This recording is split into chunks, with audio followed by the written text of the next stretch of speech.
ଇସଲାମ ଧର୍ମାବଲମ୍ବୀ ମାନେ ମୋହରମ ଦିବସକୁ ପାଳନ କରୁଛନ୍ତି। ତାଙ୍କର ଯୋଉ ତ୍ୟାଗ ଏବଂ ବଳିଦାନର ପର୍ବ ଭାବରେ ଏଠି ପାଳନ କରୁଛନ୍ତି। ଯେଉଁ ମୋହରମ ପର୍ବଟା ପାଳନ କରାଯାଏ, ଏଜିଦ୍ ଯେତେବେଳେ 22,000 ସୈନିକଙ୍କୁ ନେଇକି ଲଢେଇ କରିଥିଲା, ସେତେବେଳେ ଇମାମ ହୁସେନ କେବଳ ମାତ୍ର 72 ଜଣ ତାଙ୍କର ସାଙ୍ଗରେ ଥିଲେ।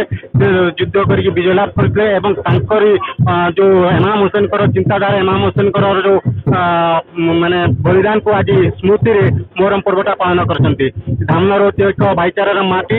ଏଠି ସମସ୍ତେ ଉଭୟ ଧର୍ମର ମିଶିକି ହିନ୍ଦୁ ମୁସଲିମ ମୋହରମ ପର୍ବ ପାଳନ କରୁଛନ୍ତି। ସକାଳେ ମଧ୍ୟ କେଜିଏନ୍ କ୍ଲବ ତରଫରୁ ଉଭୟ ସମ୍ପ୍ରଦାୟର ପ୍ରତିନିଧି ଏବଂ ଉଭୟ ପ୍ରତ୍ୟେକ ରାଜନୈତିକ ଦଳର ବ୍ୟକ୍ତିମାନେ ଆସି ଏଠି ମୋହରମ ପର୍ବଟା ସେଲିବ୍ରେସନ କଲେ।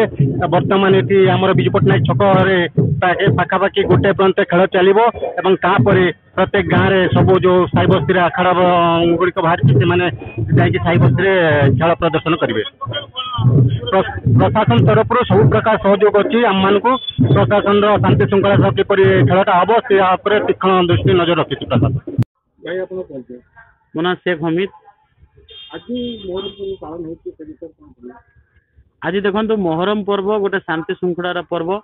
ମହରମ ପର୍ବରେ ଆମେ ଆମର ନୂତନ ବର୍ଷ ଯୋଉ ଆମର ଇସଲାମିକ, ଏଟାର ନୂତନ ବର୍ଷ ପାଳନ କରନ୍ତି। ଯାଦ୍ୱାରା ସମସ୍ତେ ଘରେ ଆମର ପୂଜା ପର୍ବାଣୀ ଯାହା ଅଛି ତାକୁ ରୀତିନୀତି ହିସାବରୁ ଆମେ ତାକୁ କରାଯାଉଛି।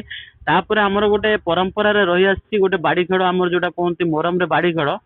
ସେ ବାଡି ଖେଳ ପ୍ରତ୍ୟେକ ଗାଁରୁ ମାନେ ତାଙ୍କର ଶୋଭାଯାତ୍ରା ନେଇ ଆମ ବଜାରରେ ଖେଳିକି ତାଙ୍କର ସମୟ ଦିଆଯାଇଛି ପ୍ରଶାସନ ତରଫରୁ। ସେଇ ସମୟରେ ତାଙ୍କର ନିର୍ଦ୍ଧାରିତ କରାଯାଇଛି ସେ ତାଙ୍କର ନିଜ ନିଜ ଗାଁକୁ ଫେରିଯିବେ। ଆଉ ମହରମ ପର୍ବ ଅନେକ ଗାଁରେ ବି ଏବେ ମହରମ ଯୋଉ ମାନେ ବନ୍ଦ କରିଦେଇଛନ୍ତି ବାଡି ଖେଳ, ସେମାନେ ବାହାର କରିଛନ୍ତି ଆମର ଚାଦର ପୋଜିସନ, ଯୋଉଟା ଆମ ପୀର ବାବାଙ୍କ ପାଖକୁ ସେମାନେ ଯାଆନ୍ତି। ସେଠି ଯାଇକି ତାଙ୍କ ପାଖରେ ଯାଇକି ଭୋଗରାଗ କରିକି ସେମାନେ ବି ଘରକୁ ଫେରନ୍ତି। ଏଟା ଗୋଟେ ଶୋଭାଯାତ୍ରା। ତାପରେ ସମସ୍ତଙ୍କୁ ମୁଁ ପ୍ରଥମେ କହିବି, ଆମର ସମସ୍ତ ଓଡିଶାବାସୀଙ୍କୁ ମୁଁ ଗୋଟିଏ କଥା କହିବି, ଆମର ଇଏ ପର୍ବର ସବୁଠାରୁ ମାନେ ବଡ ପର୍ବ। ଏଥିପାଇଁ ଆପଣ ସମସ୍ତଙ୍କୁ ଶୁଭେଚ୍ଛା ଅଭିନନ୍ଦନ। ଆଉ ଯେହେତୁ ଆପଣ ବି ଆମ ପାଇଁ ଏତେ କାର୍ଯ୍ୟ କରୁଛନ୍ତି ବିନା ସ୍ୱାର୍ଥରେ, ସେଥିପାଇଁ ଆପଣଙ୍କୁ ବି ହୃଦୟରୁ ମୁଁ ଆପଣଙ୍କୁ ଦୃଢତାର ସହିତ ଆପଣଙ୍କୁ ଶୁଭେଚ୍ଛା ଓ ଶୁଭକାମନା ଦଉଛି। ଏତିକି କହି ମୋ 13ଟା ମେଢ ଅଲରେଡି 13ଟା ମେଢ ପାଇଁ ଲାଇସେନ୍ସ ଦିଆଯାଇଥିଲା। ତା ଭିତରୁ କିଛି ବର୍ଷା ହିସାବରୁ ତ୍ରୁଟି ରହିଛି। ସେଥିପାଇଁ ଏବେ 8ରୁ 9 ମେଢ ବାହାରିବ।